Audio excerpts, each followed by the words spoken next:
Welcome to study campus classes. চলো আজকে তোমাদের একটু বিপিএসসি থেকে বাইরে, যেটা আমাদের ওয়েস্ট বেঙ্গলে নভেম্বরের যে একটা ডেট আছে ক্লার্কশিপ, এবং তোমাদের অনেকেই পেড ব্যাচের অফলাইন অনলাইনে ডিমান্ড করেছিলে যে ক্লার্কশিপের একটা সিরিজ শুরু করতে। তো আমি সেই উদ্যোগে একটা ক্লার্কশিপের সিরিজ নিয়ে আসছি। সিরিজটা আসার আগে আমরা তার প্রিভিয়াস ইয়ার কোশ্চেনগুলো করব। এই প্রিভিয়াস ইয়ার কোশ্চেনগুলো করলে অনেক কোশ্চেন এখান থেকে কমন পাবে এবং তা বুঝতে পারবে যে এর গভীরতাটা কত। যে কোনো পরীক্ষা দিতে গেলে তার গভীরতাটা, কনসেপ্ট আলাদা জিনিস, তুমি অঙ্ক শিখে গেছো ওটা আলাদা জিনিস, বাট পরীক্ষা রিলেটেড তোমাকে একটু পড়াশোনা করতে হবে। তো আমি ধরে নিয়েছি তোমরা সিলেবাস শেষ তোমাদের কাছে, এখন তোমরা ক্লার্কশিপকে টার্গেট করছো, সেই হিসাবে আমি আগাবো। অতএব অঙ্ক আমি শিখাবো না যে কেমন করে করতে হয়, সেটা খালি শুধু শিখাবো না, শেখার সাথে সাথে পরীক্ষাতে কিভাবে করতে হয়। আমি তোমাদের যে যতগুলো ক্লার্কশিপের যে আজকে এটা হচ্ছে জেনারেল স্টাডিজের সিরিজ পার্ট 1, আর এরপরে ম্যাথটা নিয়ে আসবো, ইংলিশটা ইংলিশ স্যার নিয়ে আসবে। আর তোমরা আশা করি সবাই সিলেবাসটা জানো। সিলেবাসটা কি আছে ক্লার্কশিপের? সিলেবাসটা আছে আমাদের ম্যাথ আছে 30, আর ইংলিশ আছে 30, আর জিকে আছে তোমার 40, টোটাল 100। ঠিক আছে, এই 100-র মধ্যে যারা 80 পেয়ে যাবে তারা বুঝে নাও চাকরিটা পেয়ে যাবে। কারণটা হচ্ছে 80 পাবে আর ওইদিকে মেন্স, কারণ এখানে প্রিলি আর মেন্সের এই যে প্রিলি নাম্বার আমাদের ওয়েস্ট বেঙ্গলে খুব কমই পরীক্ষা আছে, নেই বলা চলে যে প্রিলি নাম্বারটা অ্যাড হয়। এখানে আমাদের প্রিলি নাম্বারটাও অ্যাড হবে, প্রিলি মেন্স মিলিয়ে তোমার মেরিট লিস্ট তৈরি হবে। অতএব প্রিলিটা খুব ইম্পর্টেন্ট রোল করছে। অতএব আমি তোমাদের ম্যাথ এই প্রিভিয়াস ইয়ারের সাথে সাথে তোমাদের চ্যাপ্টার ওয়াইজ ম্যাথ করিয়ে দেব ইউটিউবে, যেন তোমরা 30-এ 30 পেতে পারো। আর আমার অঙ্ক একটু আলাদা টাইপের, অনেকজন আমার অঙ্ক হয়তো করনি, আমি দেখবে যে আমার অঙ্ক শিখাই আলাদাভাবে, ক্লাসে বেশ আনার জন্য আলাদাভাবে, বাট পরীক্ষাতে কিভাবে ট্রিকি করা যায় যেন টাইমটা বাঁচে, মাইক্রো মানে সেকেন্ড নিয়ে, আমি মিনিটে যাবই না, খুব কম অঙ্কেই মিনিট যাবে। অতএব দেখবে একটু আলাদা কিছু পাবে। অতএব আমি সিরিজটা কন্টিনিউ করব। তোমরা ক্লার্কশিপের জন্য যারা প্রিপারেশন নিচ্ছ তোমরা গোটা সিরিজগুলো দেখো, সময় বেশি দিন নেই, ওই নোটিফিকেশন বেরিয়ে যাওয়ার পর আর পড়ার টাইম পাবে না। অতএব এখন থেকে শুরু করে দাও। পুজো হচ্ছে হোক, তোমরা পুজোর মতন পুজো করো, কিন্তু আমার ক্লাসটা রেগুলার একটা করে দেখো, একটা করে দেওয়ার চেষ্টা করব। তাহলে দেখবে যে ক্লার্কশিপে কোনো এই 80 পেতে কোনো সমস্যা নেই। যেমন আমি এখানে তোমাকে দিয়েছি যে ক্লার্কশিপের এই 19-এ লাস্ট যেটা আমরা দেখেছি, দুটো পরীক্ষা হয়েছিল ছেলে বেশি হয়ে যাওয়ার পর। 2009 সালেও দুটো পরীক্ষা হয়েছিল, 4টা, একটা 2007-এ, 2006-এ, 2005-এ, 2004-এ, আর একটা আছে যেটা নিচে দেখা যাচ্ছে না, 2003 আছে। তো এতগুলো 1 2 3 4 5 6 7 8 9 মানে 900টা কোশ্চেন এখানেই হয়ে যাচ্ছে। অতএব আগে প্রিভিয়াস ইয়ারটা আমি করাবো, তাহলে তোমরা বুঝে যাবে যে পরীক্ষার গভীরতাটা তা কেমন আছে, কোথা থেকে কোশ্চেন আছে, কিভাবে দিচ্ছে, কোন চ্যাপ্টারটা আমি বেশি পড়বো, সেই জিনিসটাকে করাবো। আর আমি রেগুলার তোমাদের ক্লার্কশিপকে টার্গেট করে আমি এমসিকিউ করাবো ইউটিউবে ফ্রি অফ কস্টে। তো চলো আমরা দেরি না করে আজকে যেটা আমরা দেখতেই পাচ্ছ যে বিগত বছরের যে প্রশ্নোত্তর সম্পূর্ণ সমাধান করব আমরা। তো আজকে যে টপিকটা হচ্ছে, আজকে হচ্ছে তোমার জেনারেল স্টাডিজের পার্ট 1 শুরু হচ্ছে, এবং সেটা কি ক্লার্কশিপ 2003 সালটা যতগুলো জিকেতে কোশ্চেন এসেছিল উইথ কারেন্ট অ্যাফেয়ার্সও কি এসেছিল, কারণ কারেন্ট অ্যাফেয়ার্সটা যে কাজে লাগবে না, বাট বুঝতে পারবে যে কি টাইপের কারেন্ট অ্যাফেয়ার্স এসেছিল। ঠিক আছে, ততএব আমি সব দেখাবো, সায়েন্স থেকে, সায়েন্সেরও ভালো গভীরতা আছে এখানে। তো চলো আমরা দেরি না করে শুরু করছি। দেখো, দেখতেই পাচ্ছ তোমরা যে ক্লার্কশিপের পরীক্ষা 2003 সাল। ঠিক আছে, এই পিডিএফটা যদি তোমাদের অনেকজনের হয়তো কাছে আছে, পিডিএফটা যদি না থাকে তাহলে তোমরা ডেসক্রিপশনে টেলিগ্রাম লিঙ্ক দেওয়া আছে, ওই টেলিগ্রাম লিঙ্কে ঢুকে যাবে। হোয়াটসঅ্যাপ গ্রুপও দেওয়া আছে, আমি দুটো লিঙ্কেই পিডিএফটা দিয়ে দিব, দুটো গ্রুপেই। অতএব কারণ এই পিডিএফ এগুলো তোমরা অনেকজনের কাছে হয়তো বই বা কিছুই নেই ডকুমেন্টস, অতএব তোমাদের পিডিএফটা লাগলে তোমরা নিয়ে নিও এবং গ্রুপে জয়েন্ট হয়ে যাও। চলো আমি দেখো কোশ্চেন এটাকে ভাগ করে দিয়েছি। ভাগ মানে কি, যে ইতিহাস এই সালে ইতিহাস থেকে কি কটা এসেছিল, কতগুলো এসেছিল, ভূগোল থেকে কটা এসেছিল, ওইভাবে করাবো। ইতিহাসেরটি আগে করাবো। প্রথমে দেখো নাম্বারগুলো মিলবে না, কারণ ইতিহাসেরগুলো একসাথে তো নাম্বার থাকে না, নাম্বার আলাদা আলাদা থাকে সাবজেক্ট ওয়াইজ। ওইভাবে তুলতে গিয়ে নাম্বারগুলো আলাদাভাবে হবে। প্রথমে আছে নাম্বার 32, কিন্তু আমাদের প্রথম নাম্বার বলছে মিত্র মেলার প্রতিষ্ঠাতাকে। দেখো এই মিত্র মেলার প্রতিষ্ঠাতা আমাদের হবে সাভারকার। ঠিক আছে, এই সাভারকার যে মিত্র মেলা করেছিল কবে, 1899 সালে, এবং এটা একটা সিক্রেট রেভলিউশনারি ছিল। ঠিক আছে, পরবর্তীতে এটা অভিনব ভারত হিসাবে তৈরি হয়েছিল, মানে এখানে একটু সিক্রেট বন্দুক টন্দুকের খেলা ছিল। ঠিক আছে, সিক্রেট অর্গানাইজেশন একটা। ঠিক আছে, তো মনে রাখবে যে মিত্র মেলাটা করেছিল বি.ডি. সাভারকার, এবং তারপরে অ্যাকচুয়ালি দু ভাই করেছিল। পরবর্তীতে এটা এত সালে হয়েছিল, এবং পরবর্তীতে আবার এটাকে অভিনব ভারতে কনভার্ট হয়ে গেছিল। তো আসলে মিত্র মেলাটাই পরবর্তীতে অভিনব ভারতে কনভার্ট হয়েছিল, এটা জানতে হবে। এবং পরের কোশ্চেন, দিল্লির কোন সুলতান বাজারের মূল্য নিয়ন্ত্রণের জন্য আইন প্রণয়ন করেন? এটা তো আমরা কদিন আগেই আমরা দেখলাম কি মিসলেনিয়াসের পরীক্ষায় এসেছিল। ঠিক আছে, সেটা হবে আমাদের বলবন অপশন ছিল ওখানে। এখানে হবে আলাউদ্দিন খলজি। এই আলাউদ্দিন খলজি এই বাজারের জন্য একটা ডিপার্টমেন্ট, সেপারেট ডিপার্টমেন্টই নিয়ে চলে এসেছিল। এবং এই আলাউদ্দিন খলজির এমন নিয়ম ছিল যে কেউ এমন বলতো যে ওর যদি কেউ বাজারে যদি কেউ 100 গ্রাম ওজন কম দিত, তাহলে তার নিয়ম ছিল যে কম দেবে তার শরীর থেকে 100 গ্রাম মাংস কাটা হবে। কেউ আর ভয়ে কম দিত না, বলতো একটু বেশি হলেও নিয়ে যাও, এমন নিয়ম ছিল। ঠিক আছে, নেক্সট বলছে কি, যে দেশ, দেখো আমরা যেগুলো সিলেবাসে করেছি, যারা পেট ব্যাচে করেছো সব জানা কোশ্চেন আছে, কোনো আলাদা পাবে না। দেখো বলছে দেশীয় সংবাদপত্র আইন, যেটাকে আমরা ভার্নাকুলার প্রেস অ্যাক্ট বলি, কে জারি করেছিল? দেখো ভার্নাকুলার প্রেস যেটা আমাদের মনে করো যে লর্ড লিটন যে ওর টাইম পিরিয়ড কত, আর টাইম পিরিয়ড ছিল 1876 থেকে 1880 পর্যন্ত। এই টাইম পিরিয়ডে এসছিল আমাদের ভার্নাকুলার প্রেস। তাহলে দেখো সালটা দেওয়া নেই, তো এই ভার্নাকুলার এটাও পরীক্ষায় দেয়, ভার্নাকুলার প্রেস অ্যাক্ট কত সালে হয়েছিল, তাহলে সালটা ছিল 1878 সাল। ঠিক আছে, এবং ওই সময় দেখতে পাচ্ছ আমি লর্ড লিটনের গভর্নর জেনারেলের টাইম পিরিয়ডটা এবং নামটাও বলে দিলাম। তাহলে কে হবে? লিটন হবে। এবার কথা হলো এটা কি ছিল, একটা ছিল যে দেশীয় ভাষায় সংবাদপত্র আইন বানানো যাবে না। এর মানেটা হচ্ছে তখন আমরা বিভিন্ন নাটকের মাধ্যমে হোক, যেমন নীল চাষিদের যে অত্যাচার, সেটা আমরা নীল দর্পণে দেখেছি, নাটকের মাধ্যমে দেখাতো, বিভিন্ন পত্রিকার মাধ্যমে দেখাতো, ইন্ডিয়াবাসীদেরকে জাগ্রত করে তুলতো যে আমরা মানে জাগো, ব্রিটিশদেরকে তারাও। এই ব্রিটিশরা, এই লোকটা ছিল আসলে খারাপ লোক। তো এই লোকটা এসে কি করলো যে না, এরকম করা যাবে না, এরা আমাদের কি বাংলা ভাষায়, উর্দু ভাষায়, কি অন্য ভাষায় লিখছে, ওরা তো এগুলো বুঝতে পারছে না। তো ওরা বলছে যেটা আমরা বুঝতে পারবো সেটা দিয়েই তোমাদের পেপার ছাপাতে হবে। তার জন্য বললো দেশীয় ভাষা সংবাদপত্র আইন চলবে না, একমাত্র ইংলিশে যদি কেউ কোনো পেপার ছাপায় তাহলে সেটা ভ্যালিড। কেন? ওরা ইংলিশটা বুঝতে পারবে যে ইংলিশে কি লেখা আছে। ঠিক আছে, তো ওই হিসাবে এটা ব্যান করা হয়েছিল। পরবর্তীতে আমরা দেখব ওটাকে 82 সালে খুলেও দেওয়া হয়। কি বলে যেন 1882 সালে যখন লর্ড রিপন, তার টাইম পিরিয়ড হচ্ছে কত, লর্ড রিপনের 80 থেকে 84, তখন ও 82 সালের মধ্যে লর্ড রিপন এটাকে তুলে দেয়। ঠিক আছে, আর একটা জানতে হবে যে এই ভার্নাকুলার প্রেস অ্যাক্টের সময় কোন পেপার রাতারাতি বাংলা থেকে ইংলিশে হয়ে যায়, সেটা হচ্ছে আমাদের অমৃতবাজার পত্রিকা। এ কি করেছে, যখনই শুনলো যে বাংলা চলবে না, রাতারাত চেঞ্জ করে দিল, পরের দিন ইংলিশে তৈরি করে দিল। এটা হচ্ছে আমাদের অমৃতবাজার পত্রিকা। আমি যা যা বলবো মানে কি অ্যাডিশনাল কোশ্চেন আসলে ওগুলোই আসবে, আমি অ্যাডিশনাল কোশ্চেন প্রচুর বলবো। পরবর্তীতে কি আছে যে বঙ্গভঙ্গ আদেশ জারি কে করেছিল? দেখো বঙ্গভঙ্গ আদেশ জারি করেছিল কার্জন। তাহলে এই কার্জন লোকটার টাইম পিরিয়ড কত ছিল? এই কার্জন লোকটার টাইম পিরিয়ড ছিল তোমার, কার্জনের ছিল কত, 1899 থেকে 5 সাল পর্যন্ত ছিল। আর 5 সালেই লাস্টে ও এই বঙ্গভঙ্গ আন্দোলন করেছিল, অনেকগুলো করেছিল।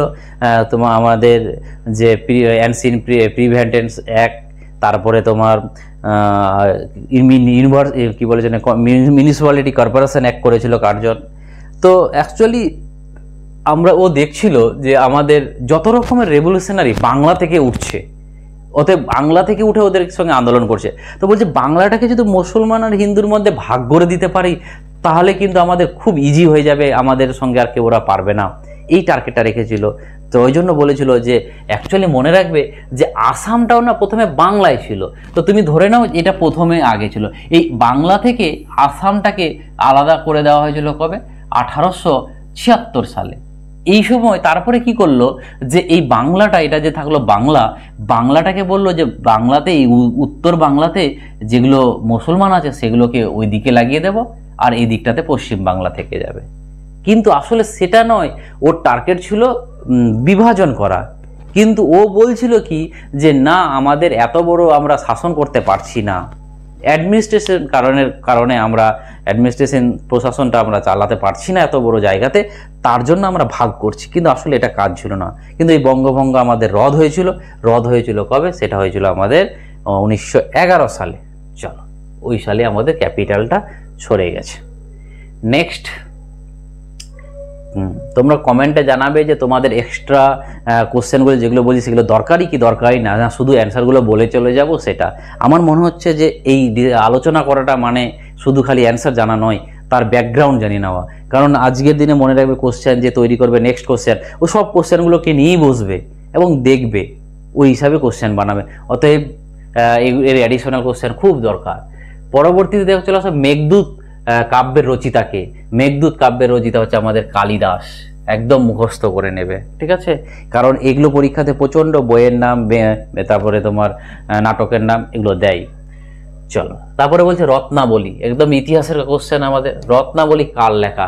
রত্নাবলী আমাদের হর্ষবর্ধনের লেখা। হর্ষবর্ধনের 3টা লেখা, তার মধ্যে একটা হচ্ছে রত্নাবলী, ঠিক আছে? চলো, কোন সময়ে উর্দু ভাষার জন্ম হয়?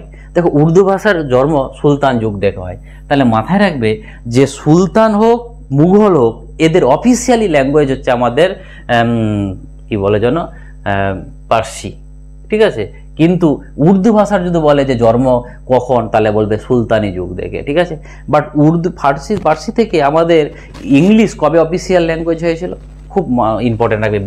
বেন্টিংয়ের সময় 1835 সালে এই আমাদের সুলতানি যুগ চলছিল।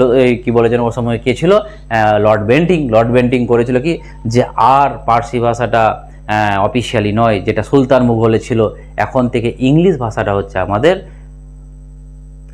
Official language. তারপরে চলে আসো ফাহিন। ভারত ভ্রমণের সময় গুপ্ত সম্রাট কে ছিলেন? ফাহিন যখন ভারতে এসেছিল তখন গুপ্ত সম্রাট কে ছিল?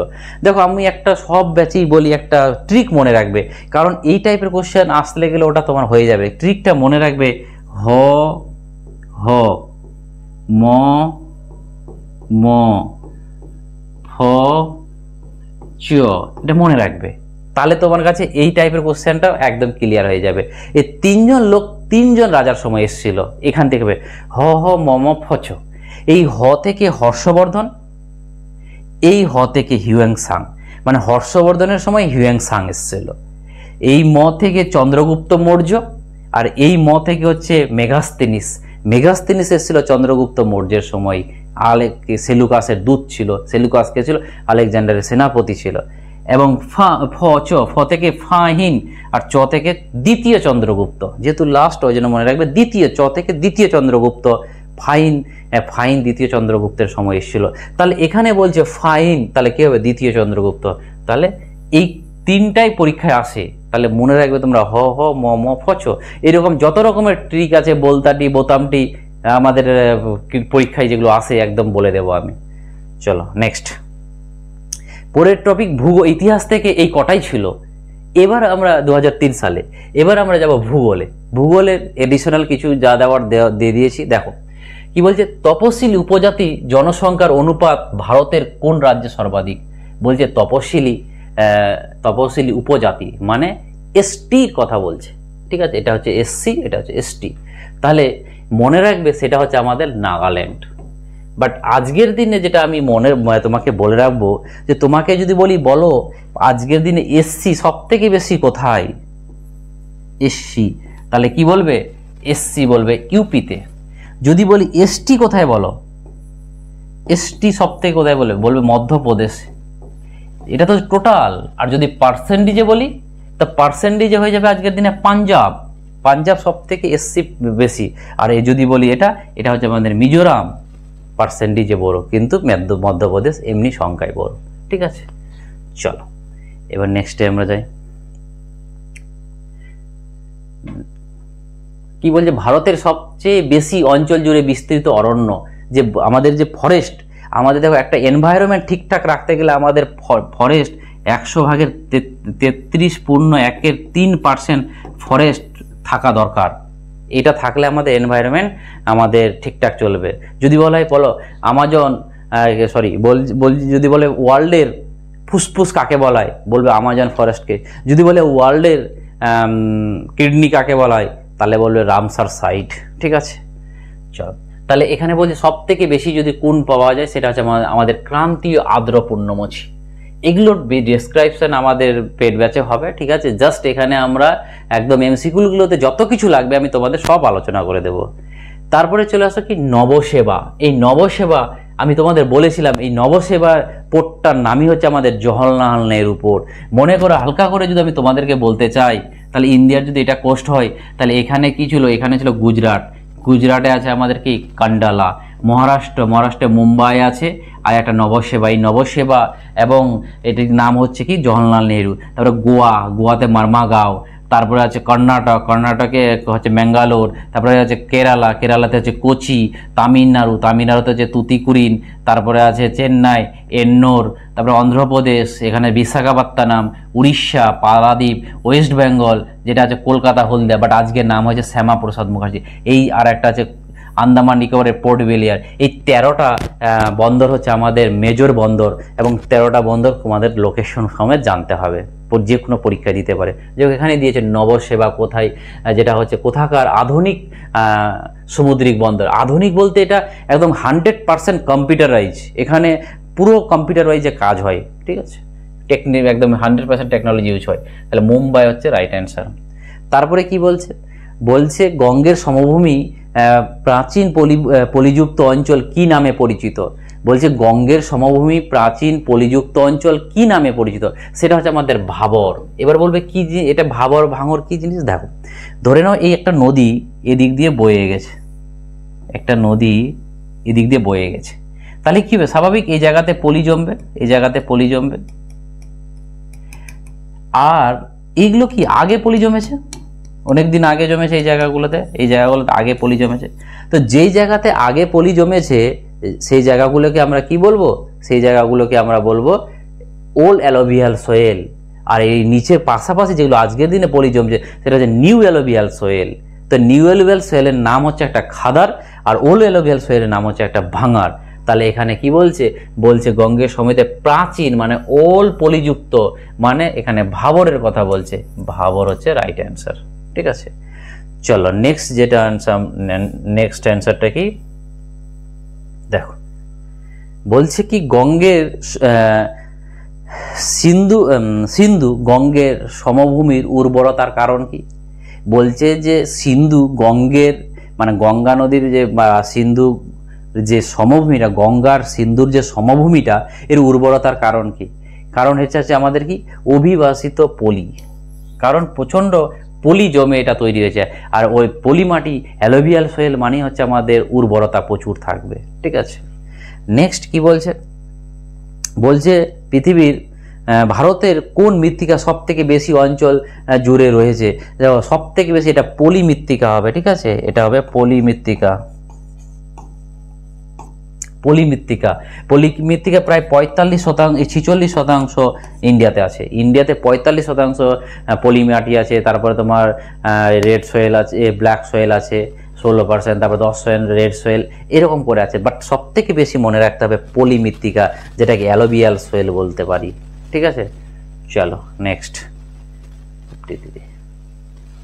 এবার চলে আসো আমরা বিজ্ঞান। এবার চলে আসবো আমার ইতিহাস হলো, ভূগোল হলো, এবার আমরা বিজ্ঞানটা নিয়ে আলোচনা করব। দেখো বিজ্ঞানও ভালোই দিচ্ছে, ঠিক আছে। বিজ্ঞান কি বলছে দেখো, বলছে লাফিং গ্যাস, খুব ইম্পর্টেন্ট, যে লাফিং গ্যাস কি বলে যেন, এর সংকেত কি আমরা জানি, সেটা হচ্ছে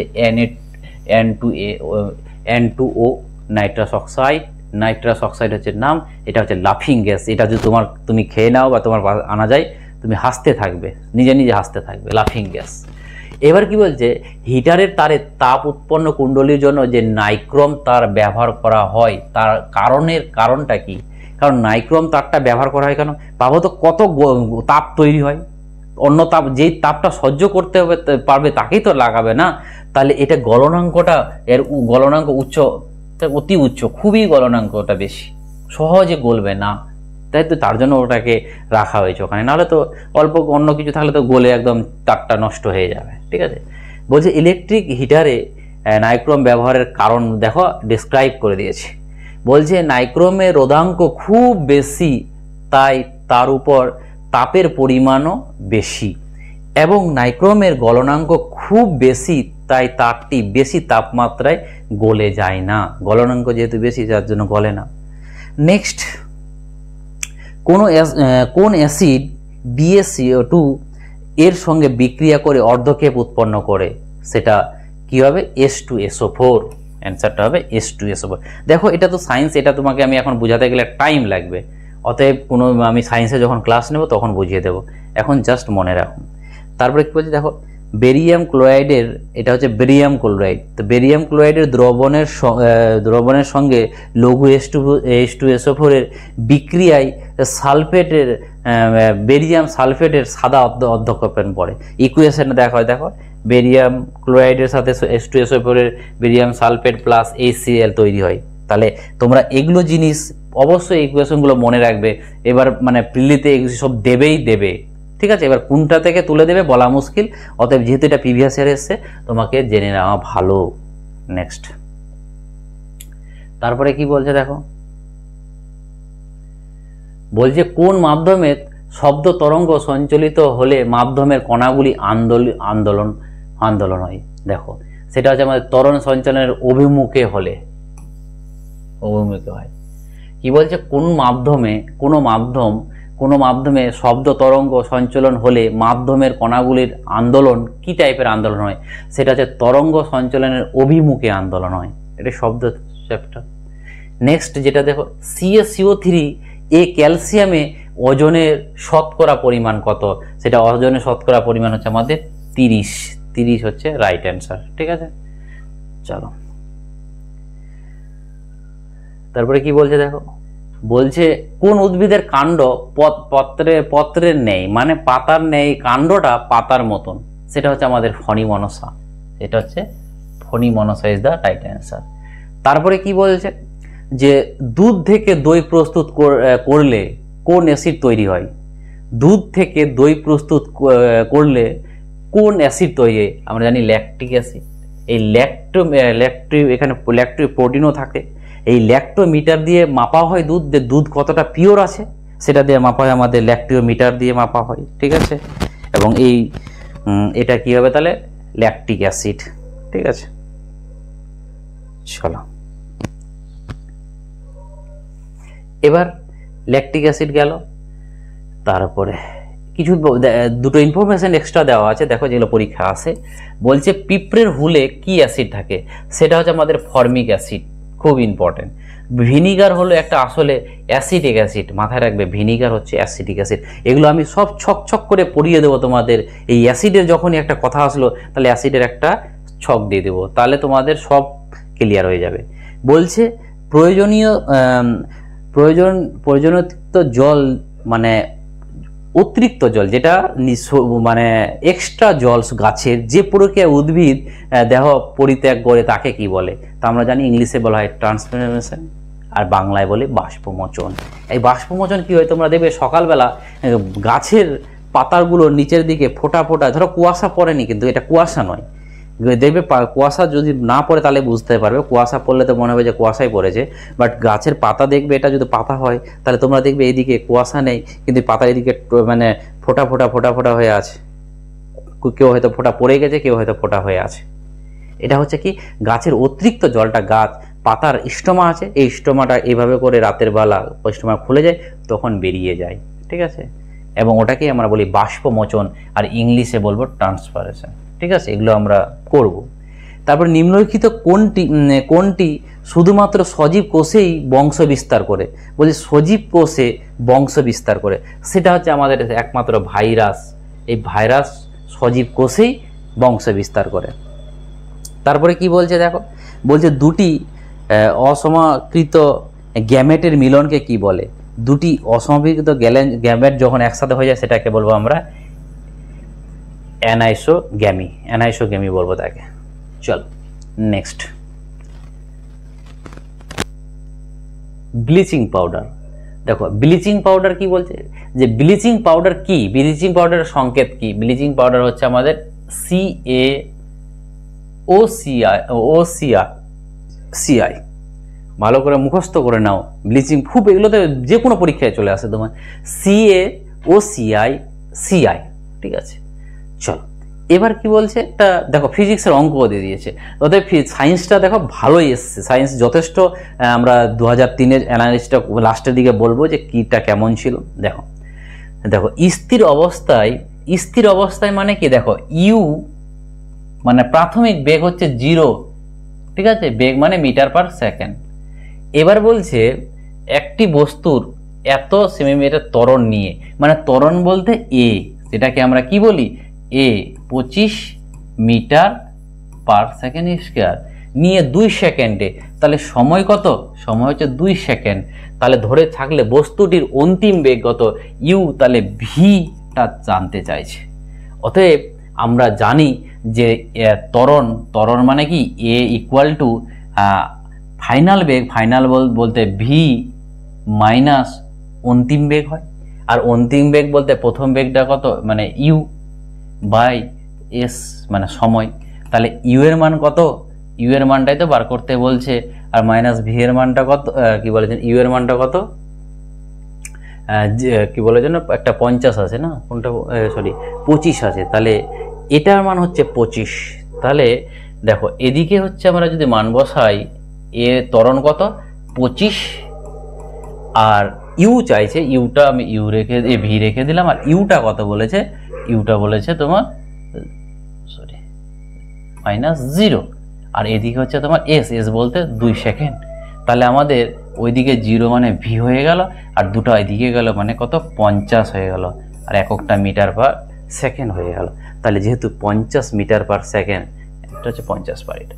তাহলে দেখো সায়েন্সের যেগুলো আমি যে তোমাদের যে কোনো ব্যাচে করিয়েছি, দেখবে যে খুব 3-4টা অঙ্ক করিয়েছি, বাট ওই অঙ্কতেই সব হয়ে যায়।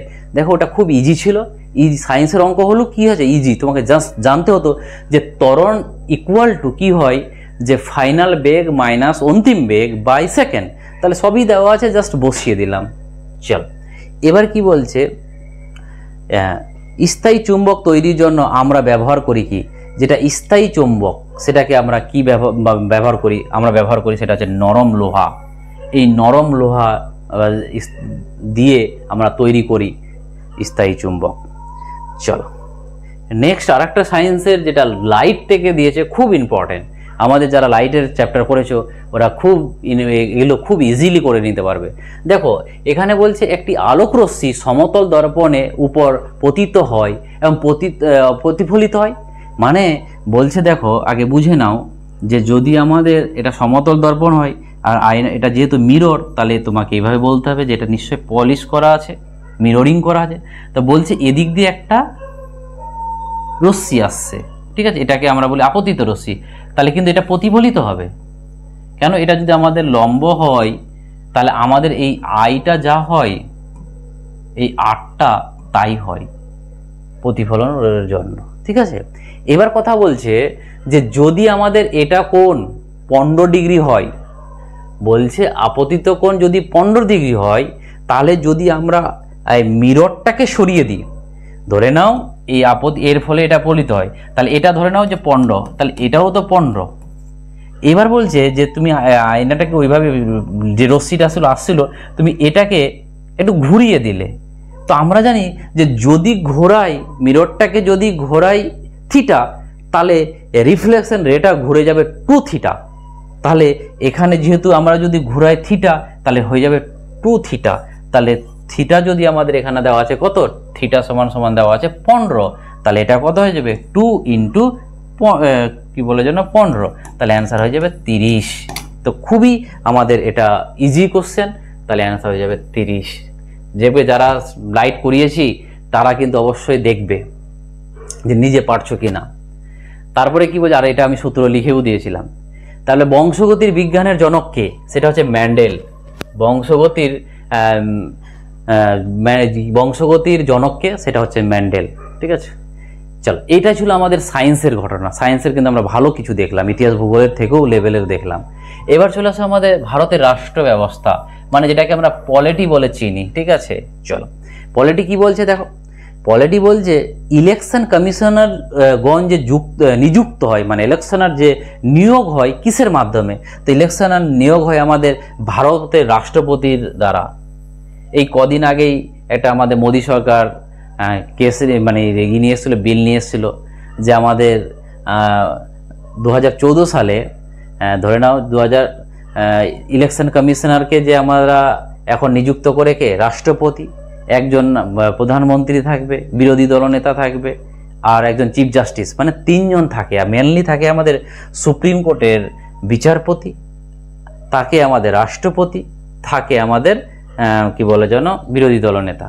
বাট মোদী সরকার কদিন আগে একটা বিল নিয়ে এসেছিল যে বলছে যে ওখানে 2 জন ক্যাবিনেট মিনিস্টার থাকবে আর চিফ জাস্টিস থাকবে না।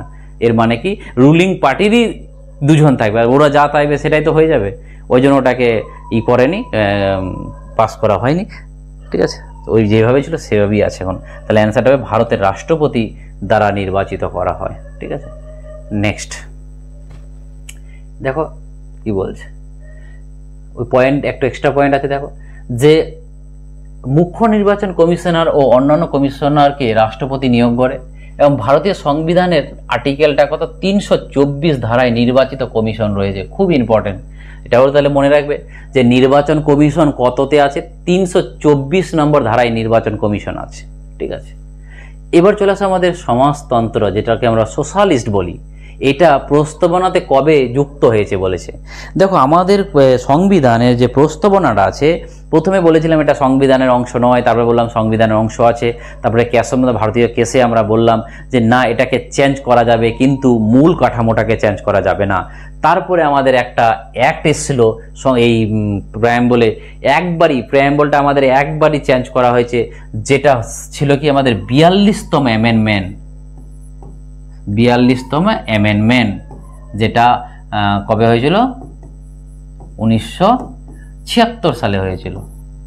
এবং এখানে 3টা ওয়ার্ডকে ঢোকা হয়েছিল, একটা ছিল কি সেকুলার, একটা ছিল সোশ্যালিস্ট, একটা ছিল ইন্টিগ্রিটি।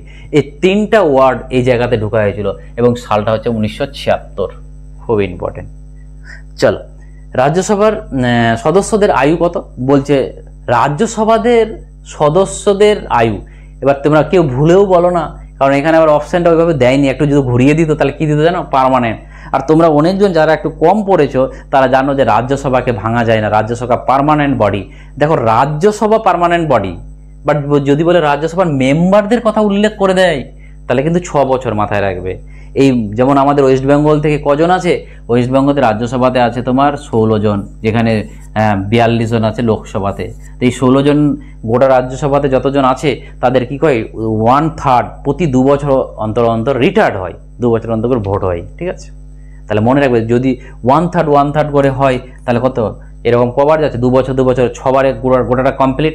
ওই জন্য একজন 6 বছর একবার যদি কেউ জিতে যায় সে 6 বছর থাকতে পাবে, তারপরে 6 বছর পর ও যদি থাকতে চায় আবার নতুন করে ভোট হয়ে যেতে হবে। এবং রাজ্যসভায় ভোটে কারা ভোট দেয়, আমরা ভোট দিই না, এটা ইনডিরেক্ট ভোট, আমরা যাতে আমাদের এমএলএ গুলো ভোট দেয়, মাথায় রাখবে। ওটাই বলছে দেখো, বলছে প্রতি 2 বছর অন্তর 1/3 মানে 1/3 অবসর হয়, এবং এককভাবে কোনো সদস্যের কার্যকাল 6 বছর হয়, মানে যে 6 বছর ম্যাক্সিমাম। ভারত, তারপরে দেখো ভারতের সংবিধানে কোন অনুচ্ছেদে ভোটাধিকারের উল্লেখ আছে।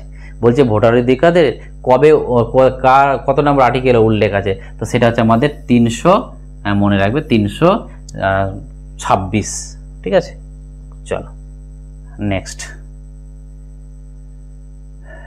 তারপরে চলে যাও, দেখো নিম্নলিখিত কোন আদালত ঘোষণা করেছে যে সরকারি কর্মচারীদের ধর্মঘট করা মৌলিক অধিকার। দেখো এটা তো তখনকার কারেন্ট অ্যাফেয়ার্স ছিল, বাট আমরা আজকে জানি যে যে কোনো মৌলিক অধিকার যে আমাদের ফান্ডামেন্টাল রাইট, এটা কে বলতে পারে? কোনো হাইকোর্ট বললে আমরা মানবো? সব হাইকোর্ট তো মানবে না, সব জায়গায় তো মানবে না, নিশ্চয়ই সুপ্রিম কোর্ট বলেছে। তাহলে অ্যান্সারটা হবে ভারতের সুপ্রিম কোর্ট বলেছিল ওই সময় যে কর্মচারীরা, যদি সরকারি কর্মচারীরা, যেমন আমাদের ওয়েস্ট বেঙ্গলে যেন ডি এর জন্য আন্দোলন করছে, তো এটা হচ্ছে আমাদের ফান্ডামেন্টাল রাইট, এটাকে কেউ বাধা দিতে পারবে না। ঠিক আছে, চলো এটা ছিল আমাদের পলিটি। এবার আমরা চলে আসবো জেনারেল নলেজের মধ্যে। ঠিক আছে, জেনারেল নলেজ। চলো জেনারেল নলেজের কোশ্চেনগুলো খুব ইম্পর্টেন্ট, কারণ এগুলো এই নাটক এইগুলো খুব পরীক্ষায়, যে কোনো পরীক্ষা আসে। বলতে দেখো রক্ত কবরী, এটা কার লেখা? এটা সবাই জানো যে রবীন্দ্রনাথের লেখা, না জানলে জেনে যাও যে রক্ত কবরী কার লেখা? রবীন্দ্রনাথের লেখা। এবং এটা কি ছিল? নাটক, উপন্যাস, কবিতা, ছোট গল্প, এটা ছিল আমাদের নাটক ছিল। ঠিক আছে, নেক্সটে চলে যাও।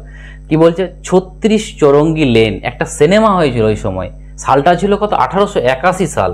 এই 1881 সালে একটা সিনেমা হয়েছিল, এবং 1881 সালের সময় এই সিনেমাটাতে 1881 না 1981-তে, ঠিক আছে, 1981-তে একটা সিনেমা হয়েছিল, যেটার নাম হচ্ছে আমাদের কি বলে যেন 36 চৌরঙ্গি লেন। সেটার যদি বলে কে ডিরেক্টর ছিল, অপর্ণা সেন ছিল ডিরেক্টর। ঠিক আছে, আর শশী থারুর মনে হয় তার ছিল হিরো সিনেমাতে। ঠিক আছে, তারপরে দেখো ডুরান্ড কাপ। এই ডুরান্ড কাপ এগুলোর আমি লিস্ট দিয়ে দিব যে কোনটা খেলা কার সাথে যুক্ত। আমরা জানি যে ডুরান্ড খেলাটা কার সাথে যুক্ত, সেটা হচ্ছে আমাদের ফুটবল খেলার সাথে যুক্ত। এরকম যত রকম স্ট্যাটিক জিকের যে এইগুলো লিস্টগুলো আছে না, সবগুলো আমি তোমাদেরকে প্রোভাইড করে দেব। ঠিক আছে, চলো নেক্সট।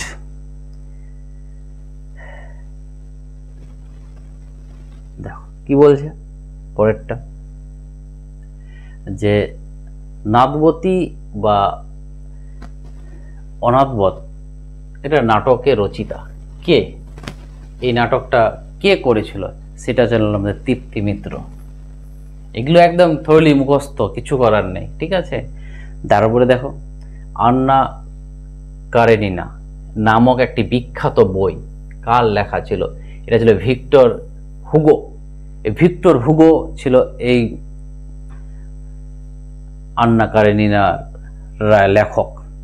তারপরে কি বলছে দেখো, খেলার জগতে কে সানি নামে পরিচিত?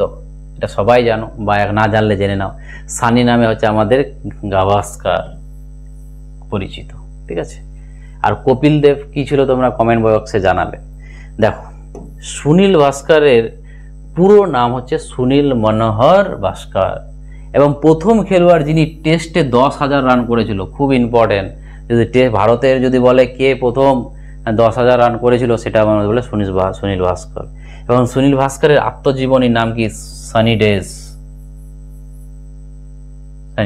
ঠিক আছে, এবং কপিল দেবের আত্মজীবনী তার নাম কি? তার নাম হচ্ছে আমাদের স্ট্রেট ফ্রম দ্য হার্ট। খুব ইম্পর্টেন্ট এগুলো, যেহেতু স্ট্যাটিক জিকে আমি তোমাদেরকে প্রোভাইড করব আস্তে আস্তে। চলো তোমরা সাথে থাকো, তোমরা লাইক শেয়ার করো। তোমাদের দেখো ক্লার্কশিপ বা যে কোনো পরীক্ষাতে তোমাদের কি করে নাম্বার পেতে হয় সেটা আমি তোমাদেরকে দেখিয়ে দেব। এবং 80 পেতেই হবে, মাথায় রাখবে, এখানে 80 তো 80 পেতে হবে যে করে হোক। ক্লার্কশিপ চাকরিটা দেখো সস্তায় পুষ্টিকর। আজকের বাজারে যে চাকরির অবস্থা, ক্লার্কশিপ হচ্ছে সস্তায় পুষ্টিকর, তোমরা অবশ্যই টার্গেট করো। ঠিক আছে, বলছে অলিম্পিক গেমের নীতিবাক্য কি?